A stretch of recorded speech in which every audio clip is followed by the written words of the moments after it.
Hi everyone, welcome to Indigeneity Conversations, our Native to Native podcast from Bioneers. I'm Kara Romero, co-host and also co-director of the Bioneers Indigeneity program, alongside Alexis Bunton.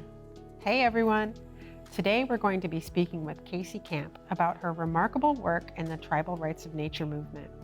It was such a great conversation that we've made it into a 2-episode podcast. This is part 1.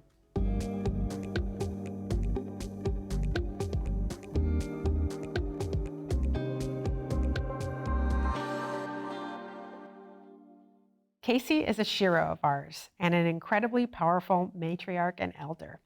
She's a leader in the global indigenous-led rights of nature movement. Casey's tribe, the Ponca Nation, was one of the first tribes to really adopt rights of nature law in the United States. In this conversation, you'll hear from Casey about her personal history, as well as our shared beliefs that rights of nature initiatives are important and protective of all peoples. We also discuss our Native-led Rights of Nature initiative within the Bioneers Indigeneity program. We're working to support many tribes through the research and development of methodology that would assist councils, attorneys, and community organizers in self-determining how to adopt rights of nature into tribal governance. So now let's go to our conversation with Casey. We began by asking her about her life's journey and path and what brought her to the work she's doing now.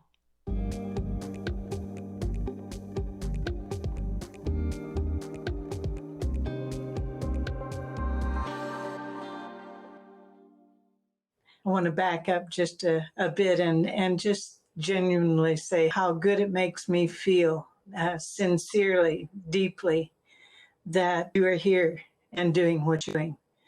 Because as a matriarch, and you know, my joke is about raising all of my young people after graduating from MIT, a matriarch in training, my daughters, granddaughters, great-granddaughters, and you.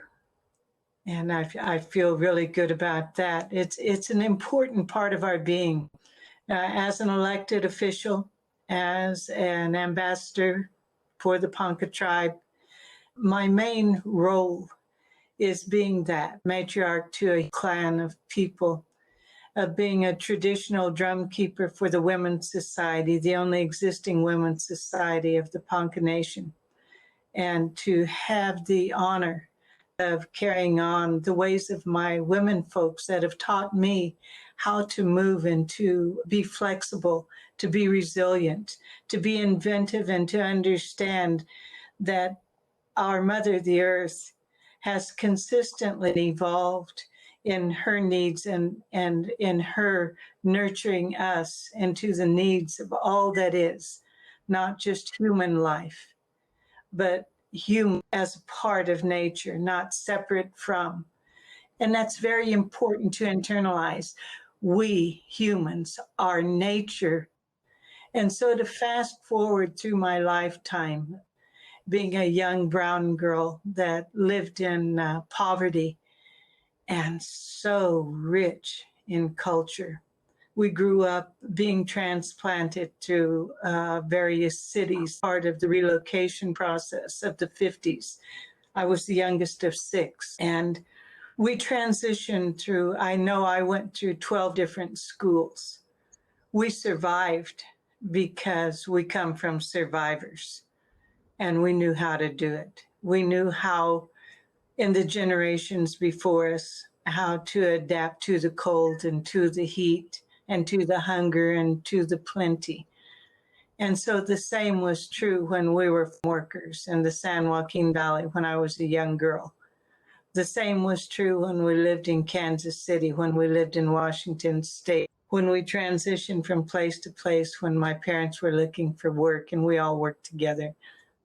And as an adult, coming into the American Indian movement in my youth and fulfilling that empty spot inside me that had been trained by that, what they used to call the dominant society. And I'm over that. I know who we are.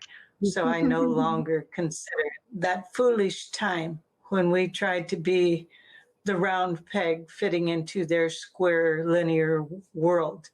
And the American Indian movement, which my brother Carter Camp was a leader in, had awakened something that the Native youth movement also had, in saying that we exist proudly, strongly, and we will pull all of the generations around us back into cultural wholeness by rejecting those things that were killing us spiritually, physically, mentally, and emotionally. We didn't even think of the word activist. We were only doing what was necessary as Ponca people. But Julie, our oldest, her first real chant was Que viva la huelga, que viva, viva. And that came from after Wounded Knee joining with Cesar Chavez, marching through the San Joaquin Valley with Joan Baez leading us in that chant. Powerful time. Fast forward again into this century and being an elected official, not because I really wanted to be in political office, but because it was necessary. When my people ask me, I'm bound to do it. It is part of our teachings. And so I went into office. We passed within the first few months a moratorium on fracking and injection wells, because as sovereign people, we can demand that within our territory, and we did, and it still exists.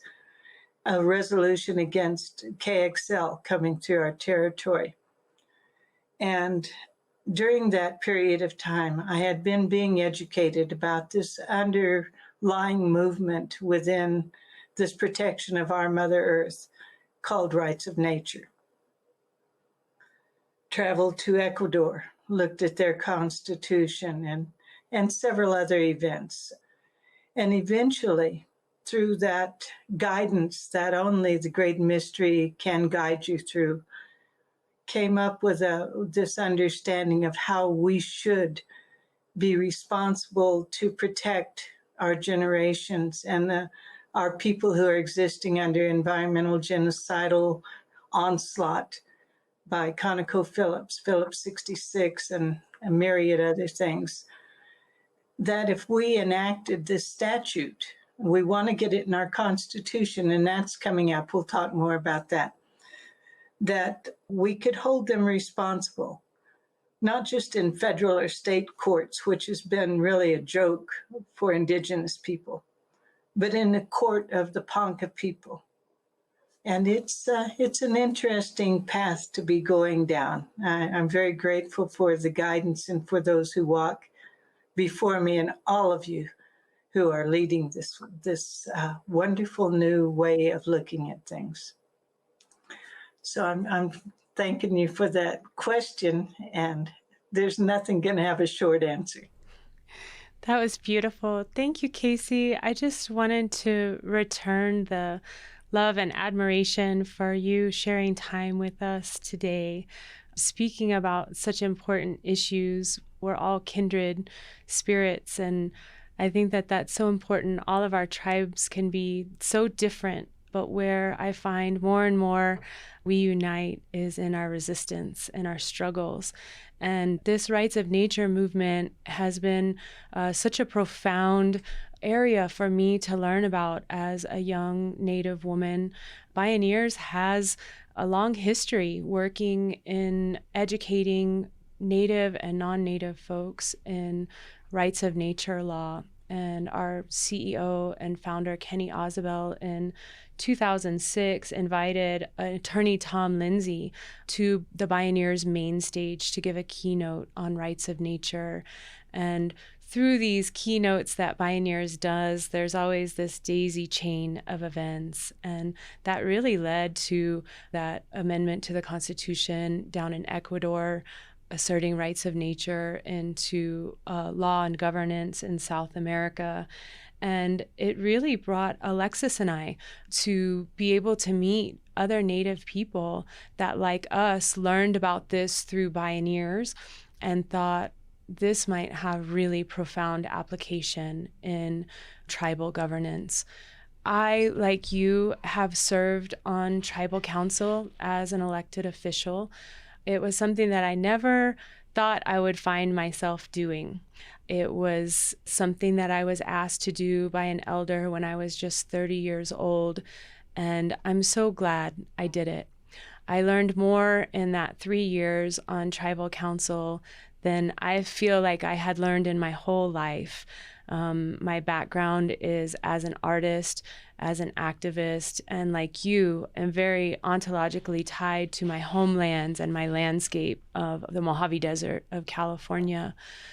I think it's no coincidence at all that our landscapes are something that we're deeply connected to, inseparable from, ontologically tied to, part of our spirituality. And so that we feel from birth and through our teachings that we are supposed to protect these pristine areas. And we have intricate understandings of our ecosystems. And I would say, whether we're in our ancestral homelands, I know that those ties can be very strong, but even if we've been removed to other areas, I feel like that blood memory comes through, that need to protect our landscape. The other thing that I learned on tribal council was kind of pulling on what you were saying there before, that this is really a square peg in a round hole. And our tribe, like many others, has adopted what's called a 1934 IRA constitution. And for our audience, these tribal constitutions were boilerplate constitutions that were adopted in the years immediately following the Indian Reorganization Act of 1934. They were forced on us by the Bureau of Indian Affairs, also called the BIA, in order to garner our federal recognition during these eras. And these are called Model 1934 IRA constitutions. These constitutions, as you can imagine, being forced on us by the BIA, were lacking in so many areas. They're lacking in separation of powers. They're lacking in no tribal courts are mentioned. And we need secretarial approval to breathe in these constitutions. And so this was something that we really learn as we govern our people in modern times, is we have kind of this useless document, in my opinion, that we're supposed to govern our people in a fair and equitable way. And there's no mention of landscape. There's no mention of culture in these 1934 IRA constitutions. And so I think for me, one of the most exciting things about following the Rights of Nature movement and following Ponca Nation and Ho-Chunk and White Earth and Yurok, beginning to adopt these rights of nature laws and policies into these documents, we're seeing, one, how disempowered we've been, right? We're always learning, all the unfair hands that we've been dealt with through colonialism. And we are constantly learning ways to re-empower ourselves. And for me, rights of nature is something so exciting because it's a chance to put into words, to put into our governance, our true beliefs about what you're talking about, our spiritual connection to the landscape, and how we're bound by our teaching and by all that we've inherited throughout the millennium, this ability to protect our landscape from, or like you said, that she's supposed to be able to protect herself. Alexis, would you like to follow up with that a little bit more? So what non-Indigenous people in this movement say is that it was often started by an important article called "Do Trees Have Legal Standing?" written by a legal scholar named Christopher Stone in 1972.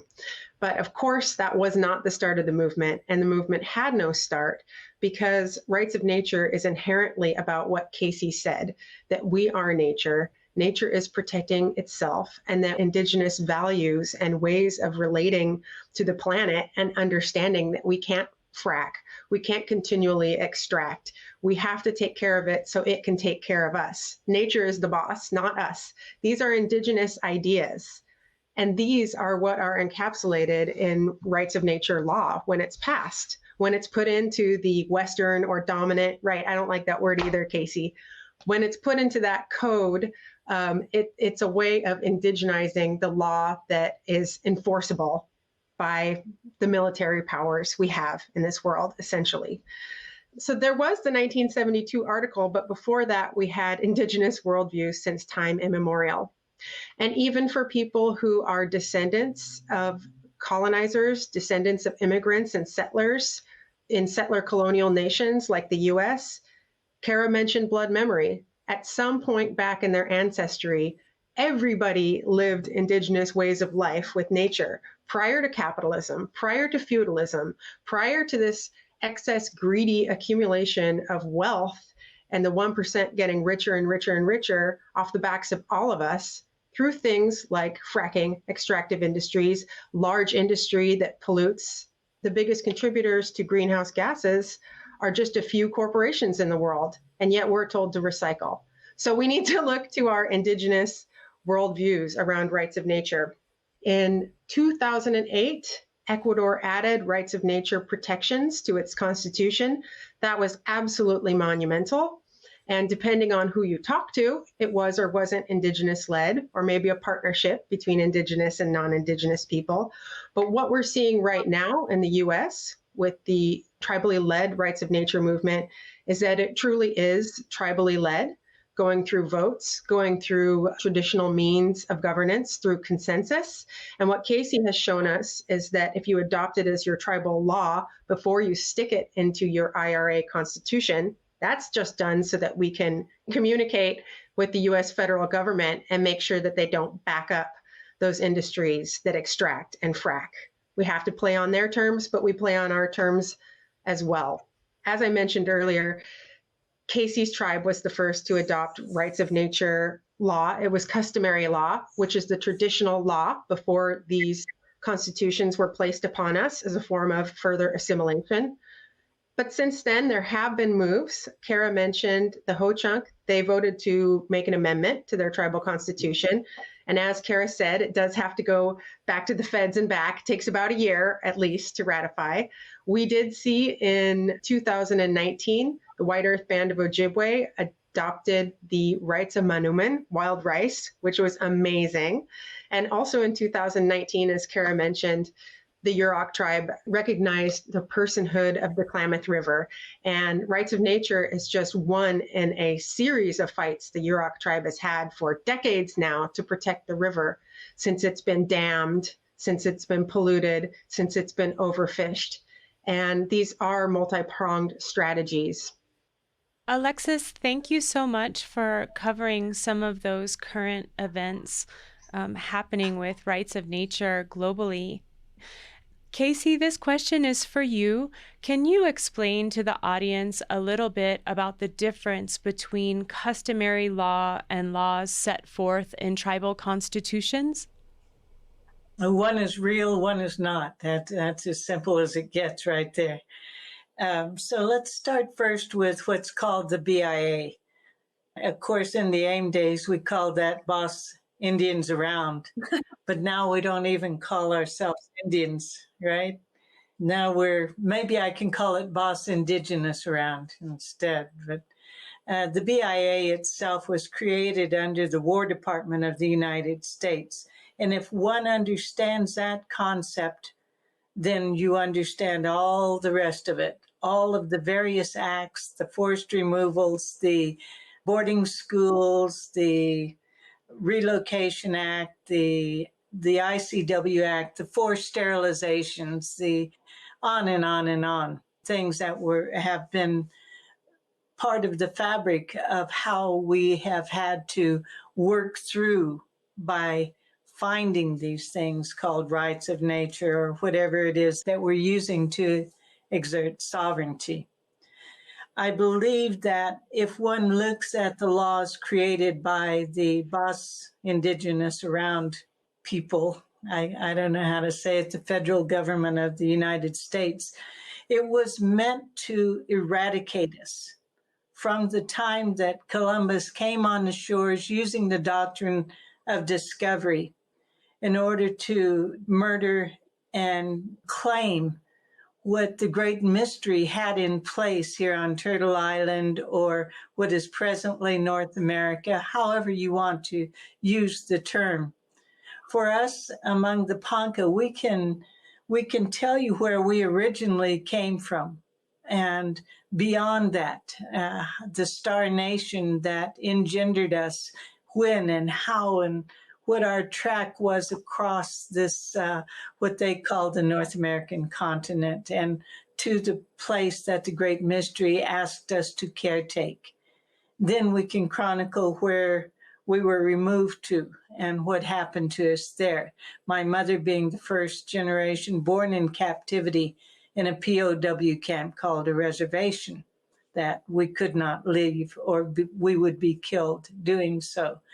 Those laws created this BIA that created these things called constitutions that in theory sounded all right to them when they were looking at the Six Nations Confederacy that had that original form of the Constitution that they emulated. But when it was put on us, and I do mean put on us because we had to carry the burdens of it through several generations, it was to create a way to further destroy and erode the culture in every single form, in the way to create a way to buy votes, for instance, when we didn't have that system at all. I remember a sweet auntie of mine that was telling me about one of our corrupt politicians that had come to her home. And she said, you know, it's amazing because we only live a half a mile from the voting place there at the Tribal Affairs building. But he gave each one of us $20 for gas money. And she's so sweet, it didn't occur to her that that was bribery, you know. But that Constitution that was forced on us, that IRA governmental Constitution, left us open to all of the things that would kill us. Spiritually, more than any other way, culturally, to follow that, and to lend us the idea and the mindset that what was going on with people like the Trump government is acceptable because we ended up with our own mini Trumps, MINI Trumps and MANY Trumps. In the manner in which they often looked at how our people should survive, because these were the survivors of the boarding schools that were running for office. They had already been subjected to being kidnapped, and they were already part of that syndrome of trying to survive through learning those ways and following those ways. Traditional law, the original law, the natural law, that was in place underneath, through, and part of this has been the way that the Great Mystery set in place, is to honor all that is, participate in all that is. And in the simple way, one recognizes that if one walks in the snow, one gets cold, that the water has frozen. If one walks in the summertime, then it's a different season and a different way to understand how to live within the natural laws at that time. And so those traditional laws, for the Ponca at least, were to recognize all things without ageism, without sexism, without aggrandizing those that took, but aggrandize those that gave. The society, the women's society that we're part of, the Parata, is a offshoot. We had 4 warrior societies, 4 women's society warriors. And those were when our men folks came back from the hunt. They came back from wherever they were in warfare, because we did have our territorial spats, you know. But when they brought things home, they brought the deer and the buffalo and the hides and the blankets or whatever it was. The women who were the caretakers of the entire village during that period of time understood what was needed. And they provided a space and a song and a drum and a dance that was to honor those things that had been brought, because those goods had value, intricate value in their life itself. Maybe it was even a pot that was a water carrier. That was important. But they also knew where the need was within the juvenile population, within the elders, within widows, within men who were raising their children alone, within the babies who were born with super special needs, or within those families. We have a family here called the Others, used to be Raises the Others, and they were the ones who took in the orphans. And we knew who needed what, and we dispensed things and dispersed things. Those are the ways that you understand who your natural leaders are. In our ways, we used to recognize what children's special gifts were, and those children were allowed to express those gifts within every council that happened, not obtrusively, but respectfully. Elders who had special gifts, elders who did not. It did not matter. We didn't have a word for homeless. We didn't have a jail. We did have rules so that if a man did not treat his wife correctly, if he was a woman beater or someone who was abusive, he had to leave. He was not ever going to get to return to his family. Conversely, a woman who did not take care of her children, those had their own ways of understanding. Women had a time that they were set aside and honored at their monthly time when they were in tune with the Moon Mother and had their special strength of gift happening to them. You know, all of these things that created a system that worked and created a system where all was valued, whether that intrinsic value was that of a stone, because I know the story of my mother's auntie on a forced removal, bringing 4 stones from our ancestral land so that our piece of the earth we were supposed to caretake came with us, and our ceremonial fireplace was cared for. The fire itself had its place in and the people who were the caretakers of that. So the difference between IRA and traditional value system governments are not even in the same planet. They don't even have the ability to tell you the sameness, much less the difference in them. And so the idea of these constitutions being revamped with what we call the immutable Panca rights of nature is something that we understand has to be built with the framework of understanding that as a sovereign people, everything has to be built inside that. Every bit of caretaking that it took even to put in the UN Declaration on the Rights of Indigenous People, it has a certain framework that exerts sovereignty. And that's where rights of nature is, in my mind, is not only that tool to help us deal with the fossil fuel industry and those polluters, unfortunately, rancher farmers that have become killers of the Mother Earth instead of understanding sustainability, also have to be held accountable for the poisons they put into the waters. All of those things come around to understanding the oneness of all and the allness of one that has to be not rediscovered, but recognized. We have the right to self-determine. We have the right to amend our constitutions to include rights of nature governance into law. We have the ability to learn about those frameworks that you're talking about and learn what tools we do have available. And I believe, along with Alexis and many others working on this Rights of Nature initiative, that with those existing frameworks and with those existing tools, we have the ability to self-determine and include rights of nature law into our constitutions. I think that this is something that's painfully missing from our present day ways that we interact with each other legally.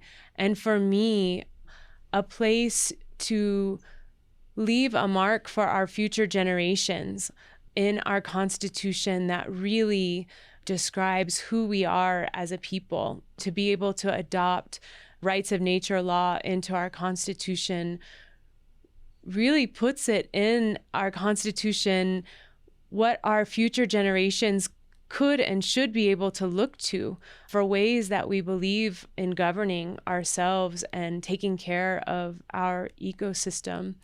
So I just wanted to share a little bit about organizing back home and learning about rights of nature. I went home and I went to our cultural center, which is a place where, culture bearers and activists gather to talk story, to talk in a very casual way. It's often around a potluck. That's how we get people there, is through food. And we started talking about rights of nature. And I began to survey my community about rights of nature, just asking elders, asking youth, asking people that are my age, what, if you could protect in perpetuity, would you protect? And we had these incredible conversations that we had not had in my lifetime in a very long time, maybe within small individual families. And all the answers were the same. We wanted to protect the Colorado River.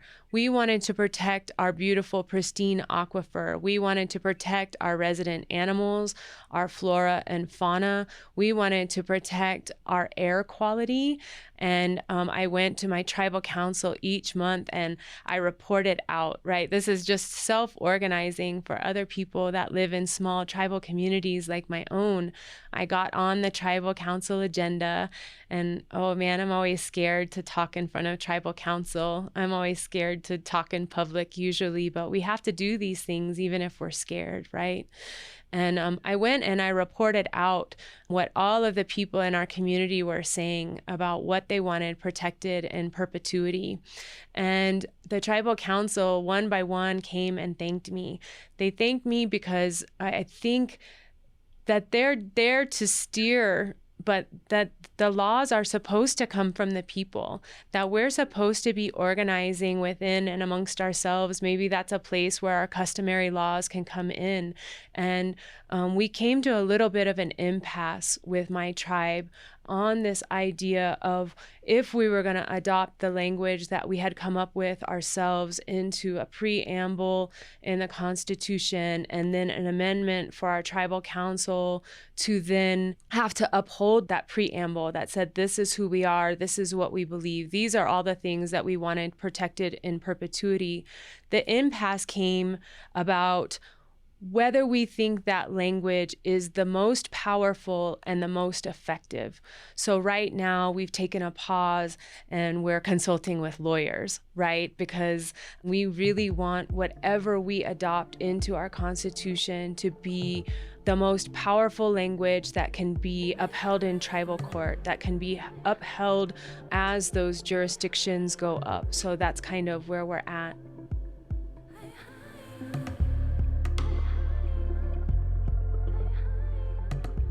So that's the first part of our conversation with Casey Camp. In part 2, we talked to Casey about the journey her tribe is on to adopt rights of nature into their legal framework and why rights of nature is so aligned with Indigenous worldview.